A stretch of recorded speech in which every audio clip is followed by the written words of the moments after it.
Bismillahirrahmanirrahim. Assalamualaikum warahmatullahi wabarakatuh.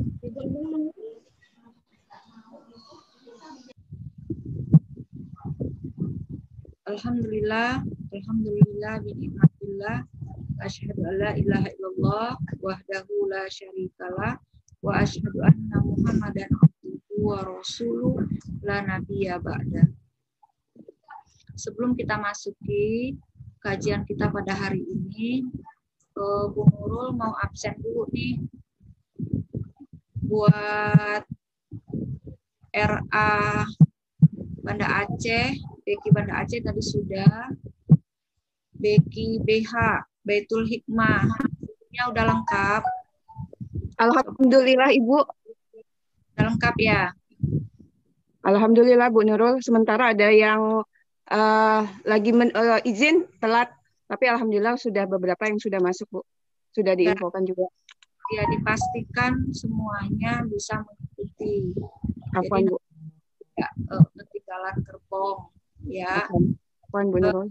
Ya, terus Beki RA, Beki Elfikar, Mbak En, sudah lengkap belum?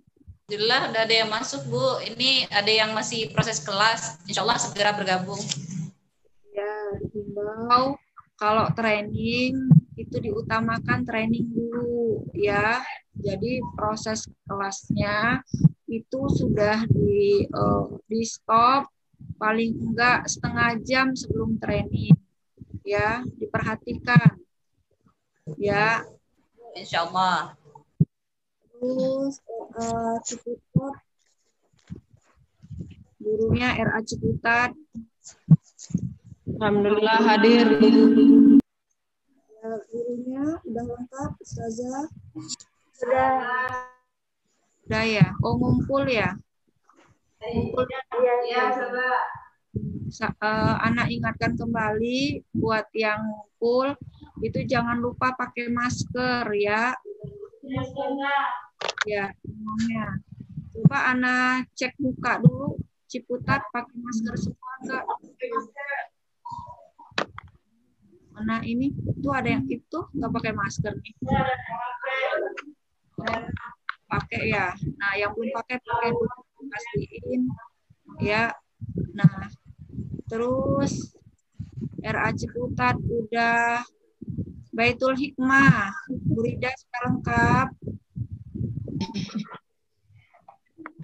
Baitul Hikmah udah. Tidak, guru-gurunya sudah lengkap belum? Dibuka ya. Sebagian sudah masuk Bu, alhamdulillah. Ya, yang lain tolong disegerakan.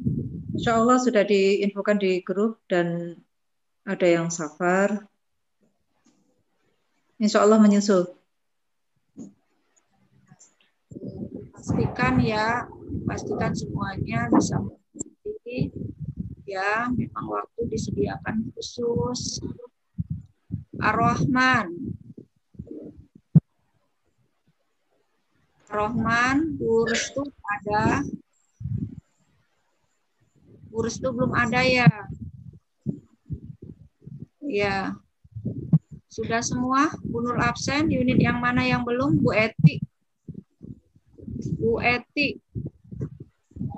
Di Ar-Rahman belum ada. Bu Eti sudah ada belum? Cinangka. Nah, Cinangka nih belum ada ya. Bu Aisyah, Ar-Rahman sama Cinangka itu belum ada. Ya, di apa namanya di note ya, nanti dipastikan materi bisa tersampaikan dengan baik. Ya, alhamdulillah binikmatillah, asyhadu an la ilaha illallah wa asyhadu anna Muhammadan abduhu wa rasuluh la nabiyya ba'da. Suara saya terdengar baik di sana, kencang? Terdengar Ustazah. Terdengar Ustazah. Terdengar Ustazah. Alhamdulillah di sini ya, hari ini insya Allah kita akan kajian lebih mendalam. Siapkan air minum, ya, siapkan air minum, siapkan betul di posisi yang enak karena ini kajian kita nanti agak banyak ya, agak banyak sehingga Ana ingin menyampaikannya secara menyeluruh ya, menyeluruh. Nah, jadi pijakan dari kurikulum liburannya para ulama besar itu sebuah alhamdulillah buku sederhananya sudah disusun ya. No generasi gagap sakofa, Islam vs non ya, versus non. Jadi kita jangan sampai mewariskan generasi yang gagap sakofa. Gagap itu apa sih? Gagap itu dia latah. Apa yang orang bilang dia ikuti, apa yang dia lihat dia ikuti. Ya, dia ada sebuah ketidakjelasan. Dia muslim tapi sakofanya abu-abu. Ya, dibilang sakofa Islam enggak, sakofah non muslim juga enggak. Jadi sakofah enggak ya.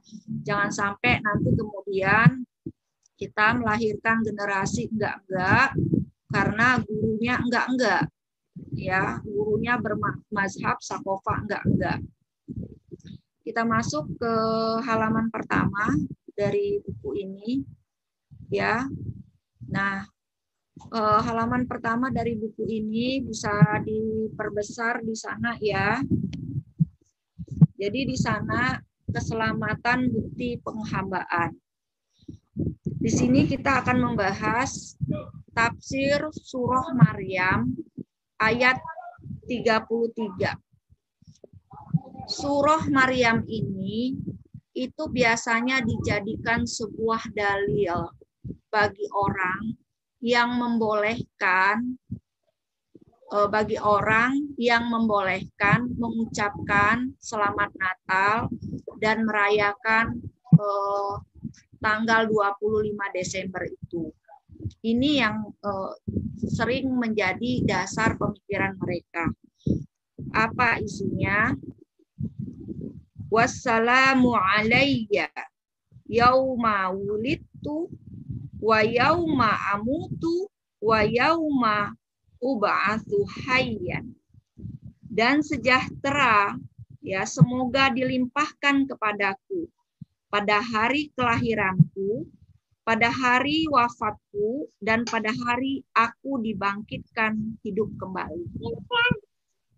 Di sana ya, dalam surah Maryam ayat 33 itu ya, di sana ada kata ya, wassalamu alayya ya.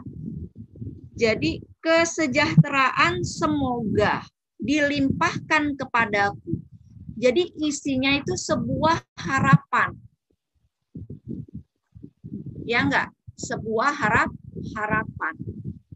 Kalau kita berharap, biasanya posisi kita berharap kepada orang di atas kita apa di bawah kita. Kalau kita berharap, tentu kita berharap kepada orang yang di atas kita.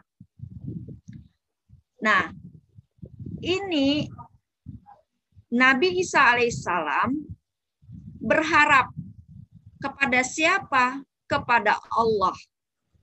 Agar diberikan kekuatan, diberikan keselamatan. Atas 3 hal. Apa dia? Berilah aku keselamatan. Ya. Saat di mana aku lahir. Karena apa, Ibu sekalian? Kelahiran itu adalah kondisi di mana manusia sangat lemah. Yang dapat menentukan jenis kelamin, kapan kelahiran, bisa enggak dilahirkan, bisa terlahir dalam kondisi hidup atau mati, itu biiznillah. Makanya Nabi Isa bermunajat kepada Allah semoga kesejahteraan dilimpahkan pada kelahirannya. Yang kedua pada wafatnya. pada wafat itu waktu yang sangat genting, di mana terjadi proses sakaratul maut, maka Nabi Isa bermunajat untuk diberikan keselamatan. Yang ketiga adalah minta diberikan keselamatan, kesejahteraan. Kapan? Ketika dibangkitkan.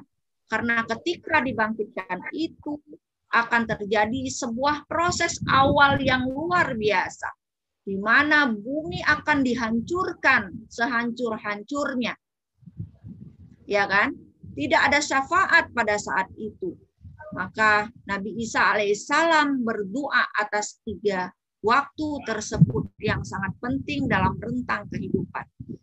Artinya ketika Nabi Isa alaihissalam bermunajat kepada Allah, itu menunjukkan bahwasannya Nabi Isa alaihissalam adalah Abdullah, hamba Allah. Nabi Isa alaihissalam itu adalah hamba yang mengabdikan dirinya kepada Allah. Itu maknanya. Nah, ini kita bisa lihat dalam beberapa kitab tafsir yang menjelaskan tentang surah Maryam ayat 33 sebagaimana yang Bu Nurul sampaikan tadi.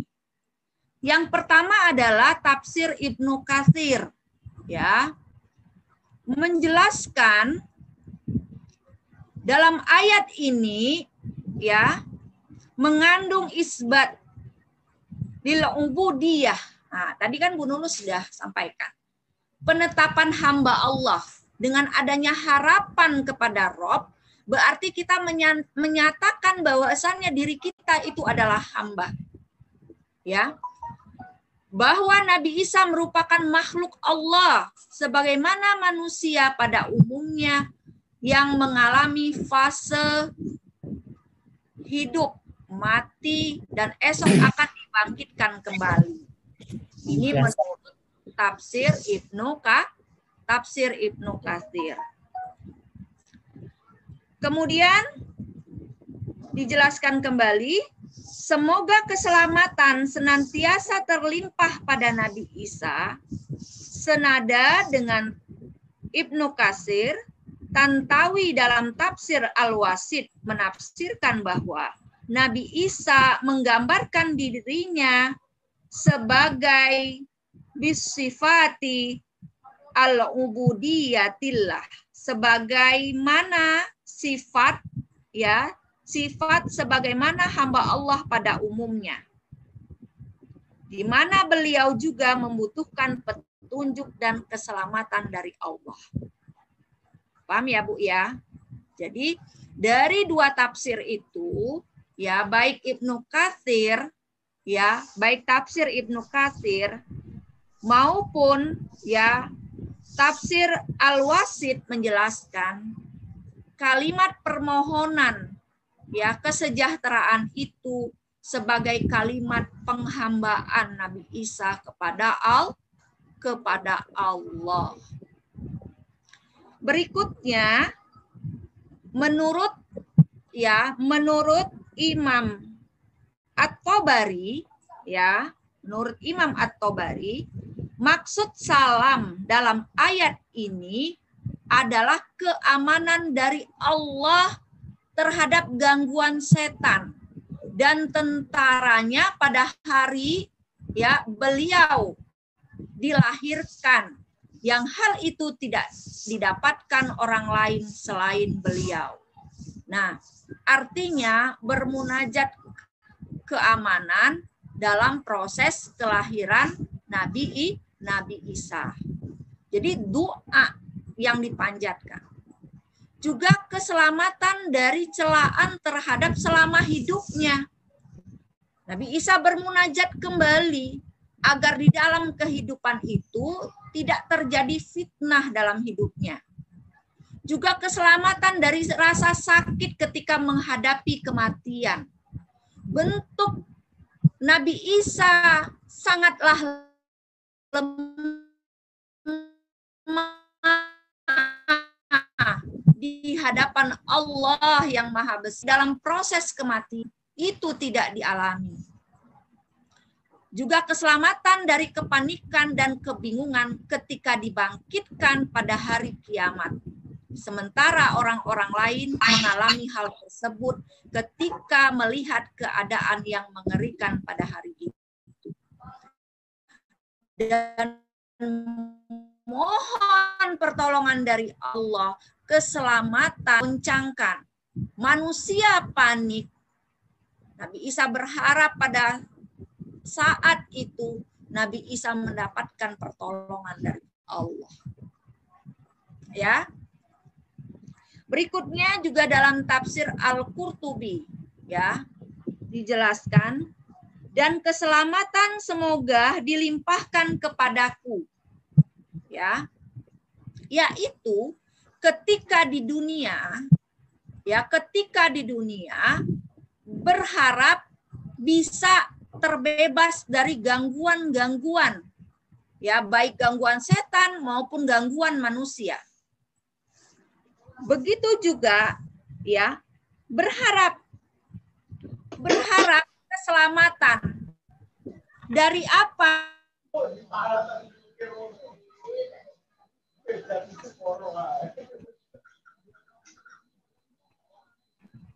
Dari alam kubur di akhirat. Ya. Berharap keselamatan di akhirat. Menurut tafsir Jalalain, ya, menurut tafsir Jalalain dijelaskan bahwasannya makna kata, ya, mohon keselamatan dari Allah itu adalah semoga dilimpahkan kepadaku pada hari aku dilahirkan, pada hari aku meninggal, dan pada hari aku dibangkitkan. Jadi sama, maknanya adalah munajat. Munajat, permohonan, doa Nabi Isa kepada Allah agar diberikan keselamatan atas 3 waktu. Begitu juga tafsir al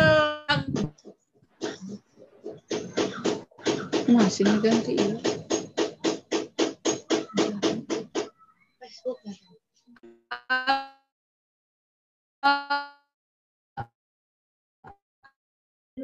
Ustazah, suaranya putus-putus. Suara siapa yang putus-putus? Iya, suaranya putus-putus. Suara saya. Iya. Di yang lain putus-putus nggak suara saya? Sekarang udah nggak, Ustazah. Kadang putus-putus, Bu. Sempat hilang juga. Oh ya, sebentar ya. Saya kontak Ustazah dulu. Sekarang sudah tidak, Ustazah. Sudah tidak. Sinyal ya. Ya, nanti kalau ada apa di chat aja ya. Baik, Ustazah.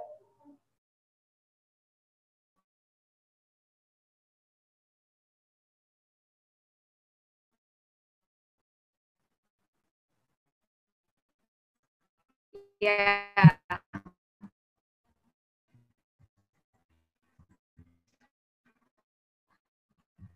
Berikutnya adalah tafsir dari dibangkitkan dari kejelekan, dari gangguan setan dan dari dosa. Ini berkonsekuensi beliau juga selamat dari kepanikan menghadapi kematian, selamat dari sumber kemaksiatan, dan beliau termasuk dalam Darussalam. Ini adalah mukjizat yang agung dan bukti yang jelas bahwa beliau adalah Rasul Allah, hamba Allah yang sejati. Nah, artinya ketika ada manusia ya yang posisinya sebagai nabiullah, ya, nabinya Allah, dia mendapatkan sebuah kemuliaan, mendapatkan keselamatan pada saat lahirnya, mendapatkan keselamatan saat matinya, mendapatkan keselamatan ya atas hari berbangkit, itu menunjukkan bahwasannya Dia adalah Abdullah yang dimuliakan oleh Allah. Nah, sekali lagi beberapa tafsir yang dibacakan tadi menunjukkan bahwasannya kata ya keselamatan ya atas saya pada hari lahir ya, pada hari di mana dimatikan wafatku dan pada hari dibangkitkan, itu menunjukkan ungkapan pernyataan bahwasannya Nabi Isa adalah Abdullah, hamba Allah, Nabiullah, ya. Nah, oleh karena itu, ya, dari paparan tadi, oleh karena itu, kepada orang-orang yang mengatakan bolehnya ucapan selamat Natal atau bolehnya Natalan dengan ayat ini, kita katakan pertama, ya, Rasulullah Shallallahu Alaihi Wasallam yang menerima ayat ini dari Allah tidak pernah memahami bahwa ayat ini membolehkan ucapan selamat kepada hari raya orang Nasrani atau bolehnya merayakan hari lahir Nabi Isa alaihissalam. Jadi, Ibu guru sekalian, surah Maryam ayat 33 ini adalah ayat yang turun kepada Rasulullah Shallallahu Alaihi Wasallam. Tapi tidak pernah ya Rasulullah membolehkan kaum muslimin untuk merayakan perayaan hari raya non-muslim. Dan beliau juga tidak pernah melakukannya. Padahal ada kaum Nasrani yang hidup di masa beliau. Namun tidak pernah diriwayatkan beliau Rasulullah Shallallahu Alaihi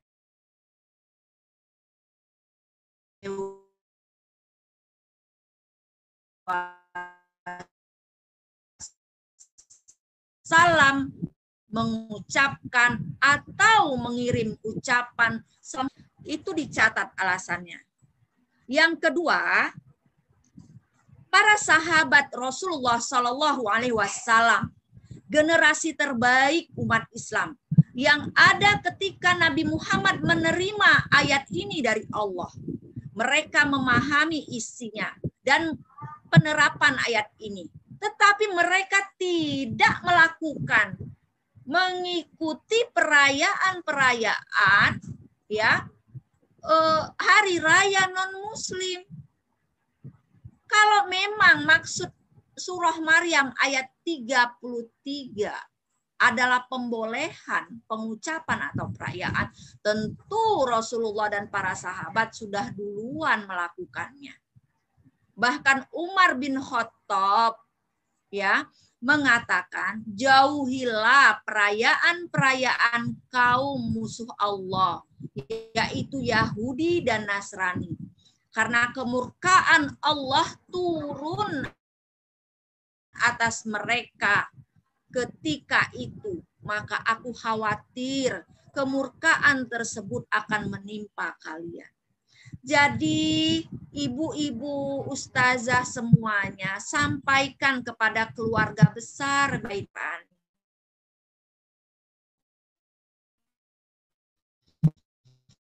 Perayaan itu bukan sebuah perayaan biasa. Bukan, itu adalah kegiatan mereka. Itu akidah mereka. Akidah kita berkata lain. Kalau kita ikut merayakannya, cuma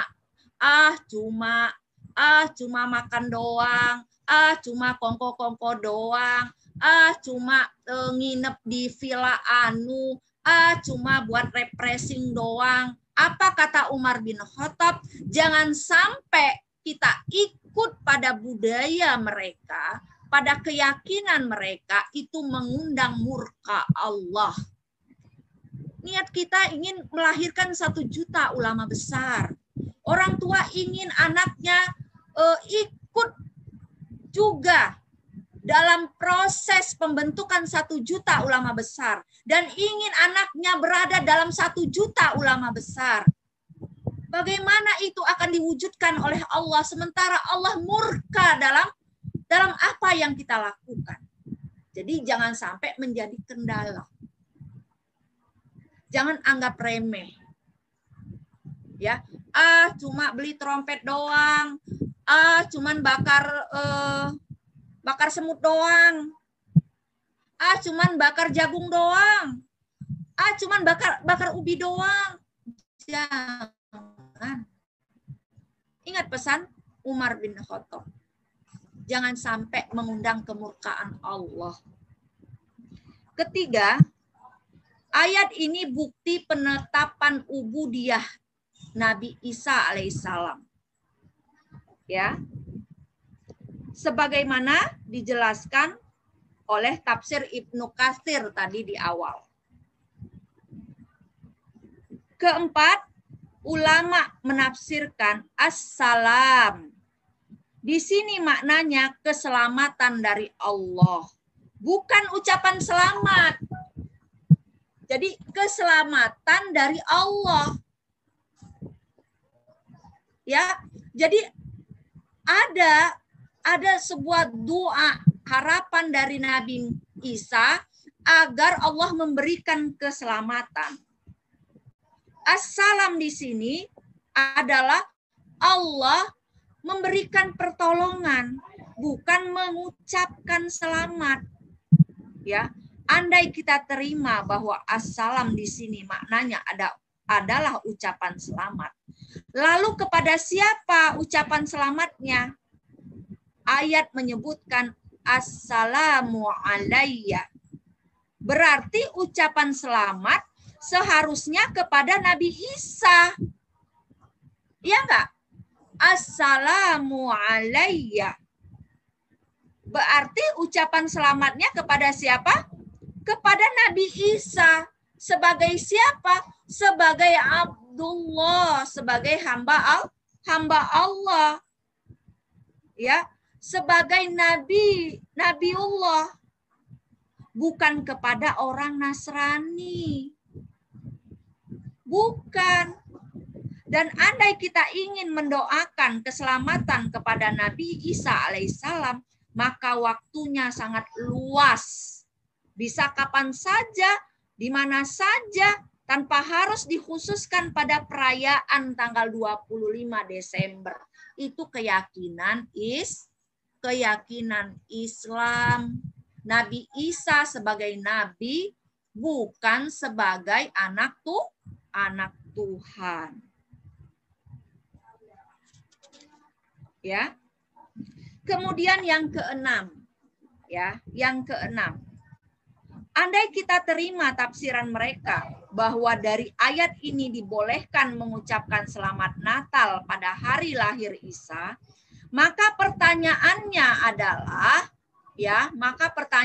adalah mana bukti otentik bahwa Nabi Isa lahir tanggal 25 Desember? Para ahli perbandingan agama menyatakan tidak ada bukti otentik dan dalil landasan bahwa perayaan hari lahir Isa alaihissalam adalah tanggal 25 Desember. Nah, ini ya bisa dilihat ya dari ini pernyataan ya, perayaan kelahiran Yesus tidak disebutkan di dalam kitab Gospel dan kitab Ad. Tidak ada tanggal yang disebutkan di situ, bahkan tahun lahir saja tidak. Referensi yang ada adalah mengenai pengembala yang mengembala ternak mereka di malam hari ketika mereka mendengar Yesus lahir. Nah, bla bla bla di situ ya. Nah, analisanya beliau juga mengatakan sebagai kesimpulan dari tulisan itu, ya, kita masih meninggalkan pertanyaan, mengapa tanggal 25 Desember bisa menjadi hari perayaan Natal? Kita belum yakin secara pasti, ya. Nah, artinya dari tanggal kelahiran itu juga masih ada ikhtilaf di sana. Ya, masih ada ikhtilaf kelahirannya.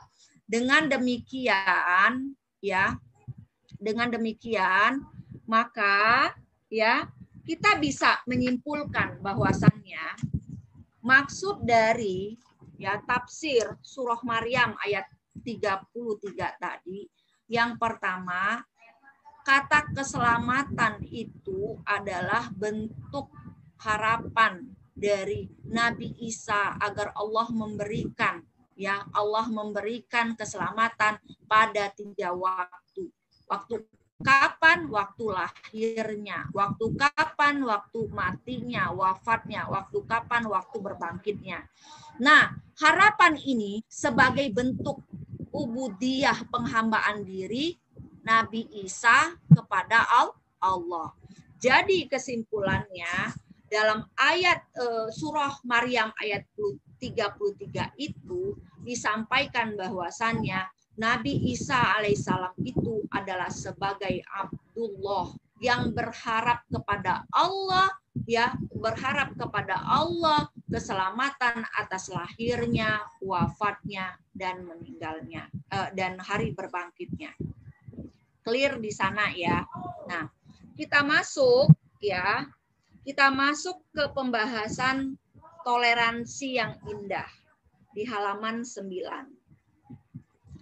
Di sana di dalam Al-Quran dijelaskan jelas, lakum dinukum waliyadin. Bagimu agamamu, bagiku agamaku. Orang selain Muslim, ya, orang selain Muslim punya anggapan tentang Nabi Isa yang khosoh atas keyakinan mereka, akidah mereka, lakum dinukum, biarlah itu keyakinan mereka. Kita jangan ganggu. Lakum dinukum, lakum bagi kamu, lakum, ya, lakum dinukum waliyadin. Bagiku agamaku, ya. Nah, keyakinan kita tadi tentang Nabi Isa, ya, itu adalah keyakinan kita. Jangan pula kemudian kita menjadi orang yang gagap. Gagap gimana? Gak enak saya nggak enak kalau nggak ngucapin. Nah, itu gagap latah. Ini gimana sih? Ini kita ngucapin apa enggak?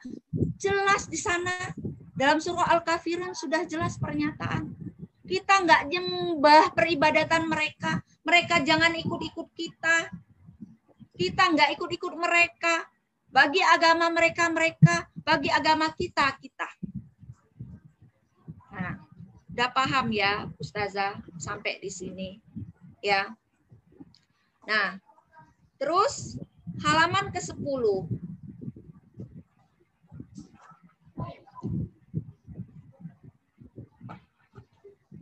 Halaman ke-10, toleransi terhadap perayaan Natal tanpa ucapan. Jadi kita bertoleransi, itulah bentuk toleransi kita. Kita nggak ikut perayaan, kita nggak ikut mengucapkan, tapi kita nggak ganggu. Haram bagi kita mengganggu mereka yang beribadah. Tidak boleh, ya. Nah, ini dalilnya, ya. Dalam surah Al-Furqan ayat 72. Dan orang yang tidak memberikan persaksian palsu. Jadi kita gini, kalau kita ucapkan selamat, berarti kita memberikan persaksian nggak? Pembenaran atas keyakinan mereka. Sementara keyakinan mereka dengan kita kan beda tadi. Kita menganggap Nabi Isa alaihissalam adalah Nabiullah, Abdullah. Mereka menganggap Nabi Isa sebagai anak Tuhan. Jadi berbeda. Kalau kita ucapkan selamat, berarti kita mengadakan sebuah persaksian palsu di hadapan Allah. Dan apabila mereka bertemu dengan orang-orang yang mengerjakan perbuatan-perbuatan yang tidak berfaedah melalui mereka lalui dengan menjaga kehormatan diri. Nah, jadi Allah menjanjikan surga, coba Bu. Surga Allah. Lakukan sebuah persaksian palsu, dan dia tidak mengikut-ikutan perbuatan yang tidak berfaedah, maka surga bagi kita. Nah, jadi pertaruhannya, Bu, bukan main-main doang, bukan senang-senang doang, bukan happy-happy doang, tapi antara surga dan neraka, antara ridho dan murka. Ini kan bakar jagung doang. Ini kan cuman kita mau party-party doang. Bukan mazhab doang-doang. Ini terkait antara surga dan neraka, antara ridho Allah atau murka Allah, ya. Terus toleransi rahmatan lil alamin tanpa perayaan. Ya. Nah, mengikut halaman 11, ya. Mengikuti hari raya mereka termasuk bentuk loyalitas dan penampakan rasa cinta kepada mereka. Padahal Allah melarang kita untuk menjadikan mereka sebagai kekasih dan menampakkan cinta kasih kepada mereka. Jadi bentuk kita cuma jangan mengganggu. Ya, kita nggak boleh ganggu mereka. Ya, tidak boleh ngusik-ngusik keyakinan mereka.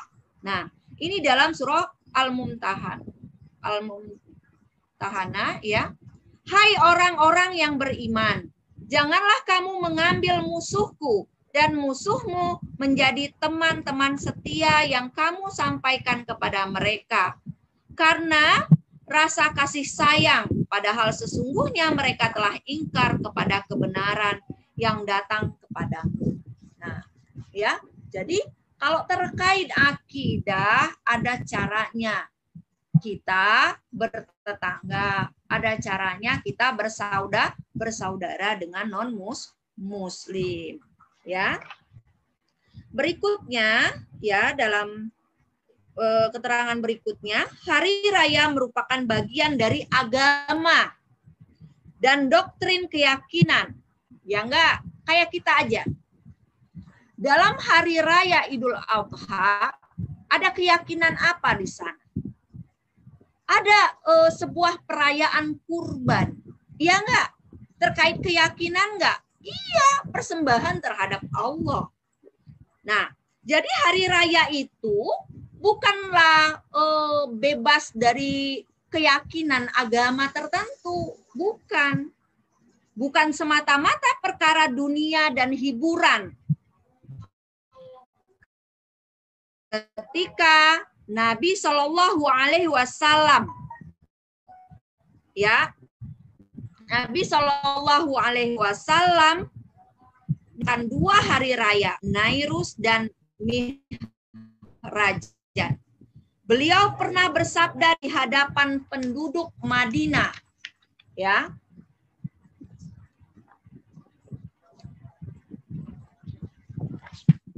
Ini sabdanya, ya, dari Abu Daud, ya, dari Ahmad, Abu Daud dan Nasai, ya.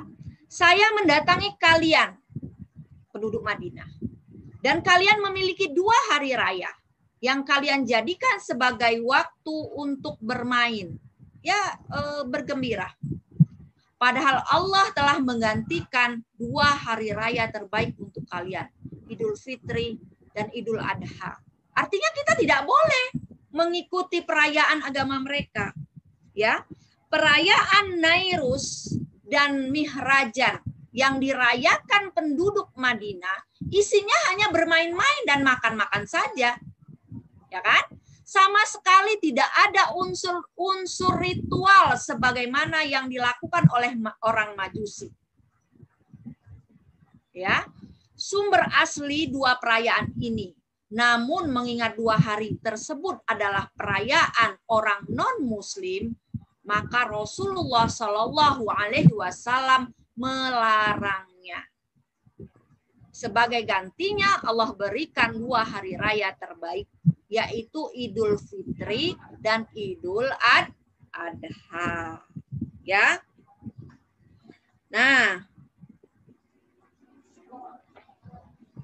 kemudian ijma ulama tentang toleransi dan perayaan non-muslim. Ya. Ijma haramnya mengucapkan selamat pada hari raya non-muslim terdapat dalam perkataan Ibnu Qayyim. Ya, ini perkataan Ibnu Qayyim.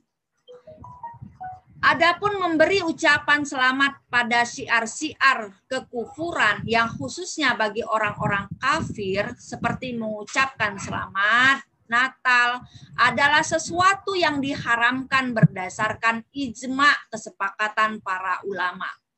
Contohnya adalah memberi ucapan selamat pada hari raya dan puasa mereka seperti mengatakan semoga hari ini adalah hari yang berkah bagimu. Ya. Terus itu ucapan pendapatnya Ibnu Qayyim. Begitu juga halaman 14 menurut Syekh Muhammad bin Sholih, ya.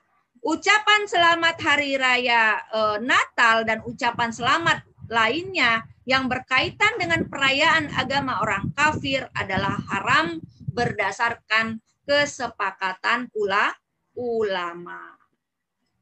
Berikutnya halaman 15, larangan mengagungkan dan menyemarakkan perayaan non-muslim.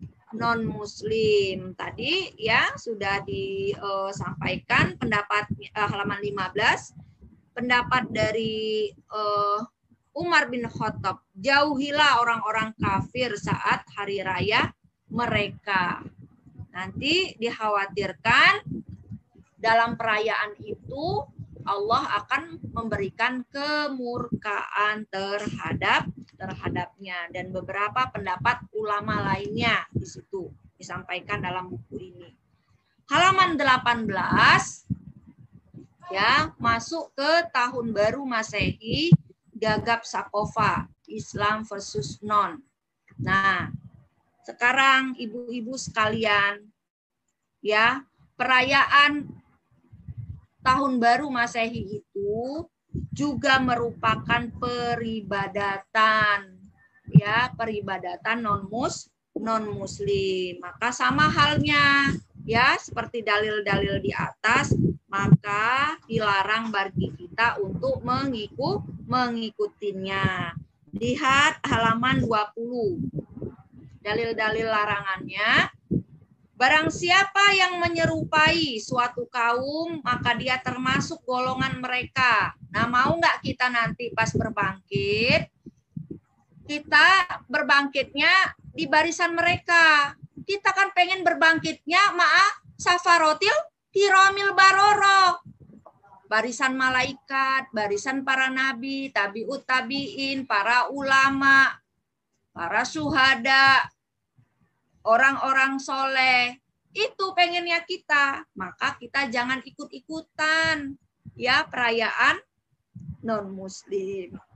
Kemudian berikutnya, siapa yang tinggal di negeri kafir ikut merayakan Nairus dan Mihrajan, hari orang Majusi, dan meniru kebiasaan mereka sampai mati, maka dia menjadi orang yang merugi pada hari kiamat. Nah, mau nggak merugi hanya karena 1 jam, hanya karena 2 jam, hanya karena 1 malam? Jangan. Ini merugi ya pada hari kiamat. Kalau merugi di hari kiamat itu berarti masuk neraka Allah. Jangan. Ya, ini perkara yang sangat penting. Perkara yang sangat penting. Kemudian dalam hadis berikutnya dikatakan, ya, kiamat tidak akan terjadi hingga umatku mengikuti jalan generasi sebelumnya, sejengkal demi sejengkal, sehasta demi sehasta. Lalu ada yang menanyakan pada Rasulullah Shallallahu Alaihi Wasallam, apakah mereka itu mengikuti seperti Persia dan Romawi? Beliau menjawab, selain mereka lantas siapa lagi? Dalam hadis berikutnya, dalam firman Allah juga disebutkan, ini tadi sudah dibahas ya pada pembahasan berikutnya.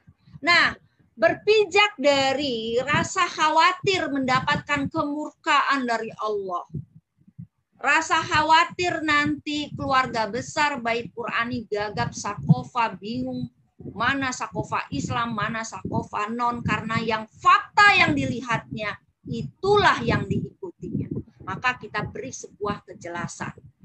Nah, menjelang liburan ini, maka kita mengaruskan, mendesain sebuah liburan yang bisa melindungi akidah wa syariah anak. Dan ini perlu bagi seluruh ustazah, kepala sekolah, wali kelas, wali murid untuk mengawal liburan para ulama besar ini. Next. Berubah ya. Terus ustazah. Nah, ini ya. Liatin yang tadi sebelumnya ustazah. Nah, ini simpelnya kan sudah, ini ayatnya berubah ya. Jadi simpelnya nanti bisa diberi pemahaman kepada anak-anak secara simpel. Kutab juga sudah mengeluarkan prayer-nya dan juga unit-unit yang lain ya. Jadi kita mempersilahkan agama lain untuk melakukan peribadatan. Yang kedua, kita tidak ikut-ikutan, dan kita ya tidak juga mengganggu. Ikut-ikutan itu apa? Jelaskan ke anak-anak, tidak memberikan ucapan selamat dan memakai atribut-atribut perayaan mereka. Bahkan ikut serta dalam perayaan pun tidak diperbolehkan. Next. Nah, agak diperbesar ustazah, mata Bu Nurul nggak jelas kalau ukurannya segini. Oke, malah tidak terlihat. Ya. Nah, seperti tradisi Majusi, ya, menyalakan api. Hati-hati itu petasan, ya. Pastikan anak-anak tidak main petasan. Meniup trompet, tradisi Yahudi. Membunyikan lonceng, itu tradisi Nasrani. Ya, next.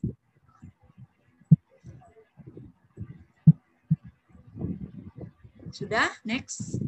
Semuanya sudah dibahas, masuk ke liburan. Poin liburannya.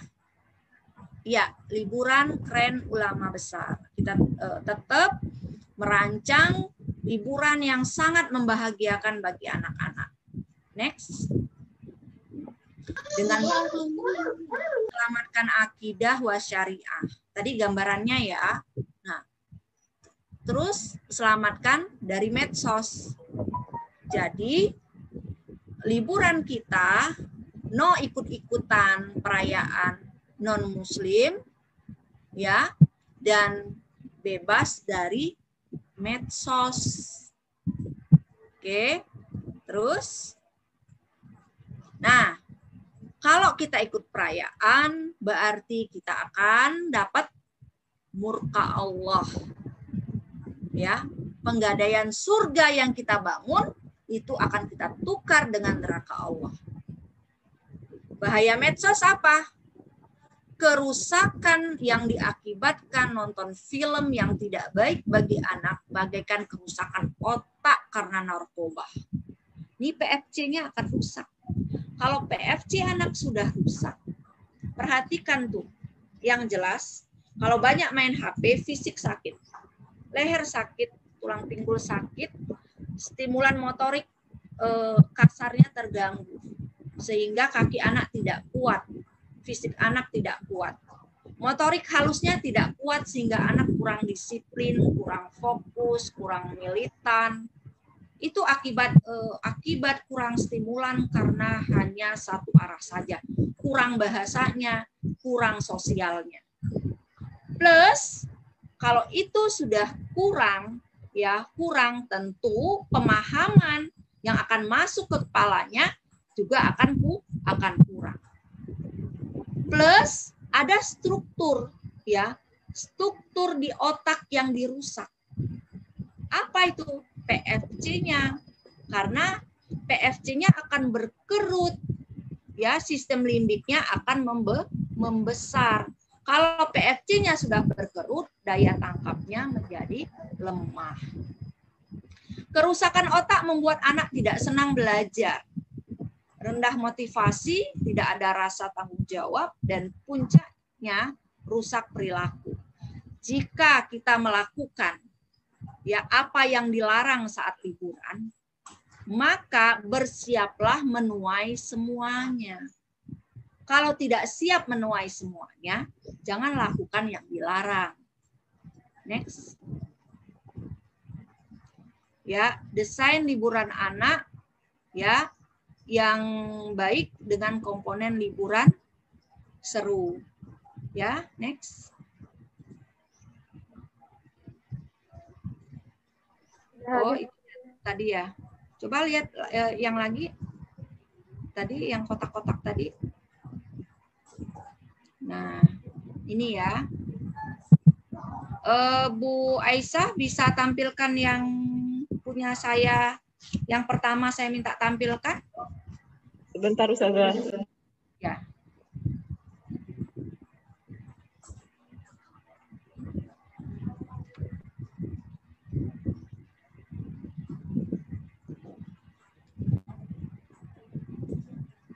Untuk poin desainnya aja. Desain terakhir biar ustazahnya lihat.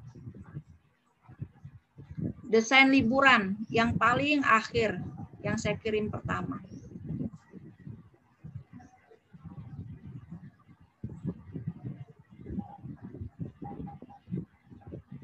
Sebentar Ustazah.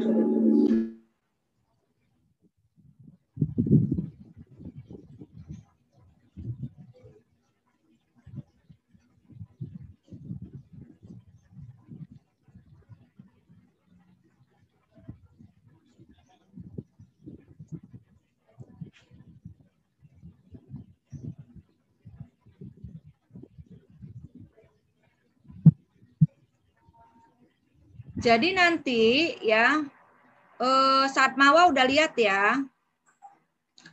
Jadi nanti komponennya yang pertama, nah ini tadi bukan tadi yang desain tadi. Oke, yang akhir. Oke. Nah, pertama adalah tetap menjalankan ibadah wajib dan sunnah.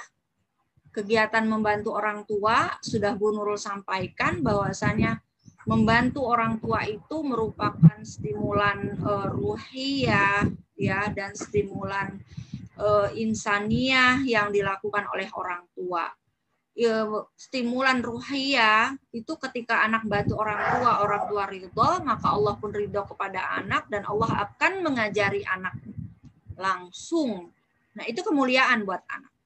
Yang kedua, stimulan insanianya adalah ketika anak mencuci piring, nyapu, ya beres-beres, itu menstimulan apa? Sosial. Ya, anak jadi peduli sama orang lain, peduli sama orang tuanya. Menstimulan motorik halusnya.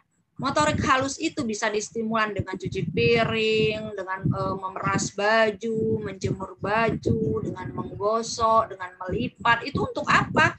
Untuk bikin anak militan, anak fokus, anak disiplin, gitu ya. Nah, terus desain dalam setiap hari itu ada karya-karya, ya kreativitas anak terserah dia mau bikin apa. Bikin karya dari kertas, dari bahan makanan, dari tanah, dari apa terserah ya. Anak bisa dengan menanam atau beternak, silahkan aja. Setiap hari ya. Tahfiz subuh dan asar itu kita keluarga besar Bait Qurani ngaji bareng bersama Ustadz Nurul Habibur Rahmanuddin. Paham ya? Jadi ketika liburan keluarga besar Bait Qurani, guru, orang tua, dan santri Bait Qurani itu kajian bareng habis subuh, ya habis subuh dan habis asar bersama Ustadz Nurul Habibur Rahmanuddin. Berikutnya murojaah habis maghrib itu anak murojaah, ya. Terus main di rumah bersama adik dan keluarga. Tetap anak difasilitasi untuk bermain. Nah, gambaran programnya kayak ustazah bikin program laporan harian. Paham ya? Jadi laporan harian itu tetap diselenggarakan ketika liburan. Plus diupayakan setiap item itu ada videonya. Nah, setiap video-video yang menarik, Ustazah pasanglah di status-status, dikasih tema di situ, liburan calon ulama besar, ya, liburan calon ulama besar. Nah, jadi bisa juga Ustazah masukkan ke Facebook, ke YouTube, ya, misalnya resum kegiatan bisa satu hari ulama besar atau 1 minggu ulama besar, dibikinlah sebuah rangkaian, dibikin videonya, dibikin flashnya. Nah, itu bisa dipasang di status, di FB, di YouTube Ustazah semua. Itu sebagai support bagi anak-anak dan orang tua. Jangan lupa minta orang tuanya di minggu pertama liburan komen serunya, asiknya, ya, belajar dengan desain bait Qurani, liburan keren bersama calon ulama besar. Itu materi dari Bu Nurul. Ada pertanyaan, silakan.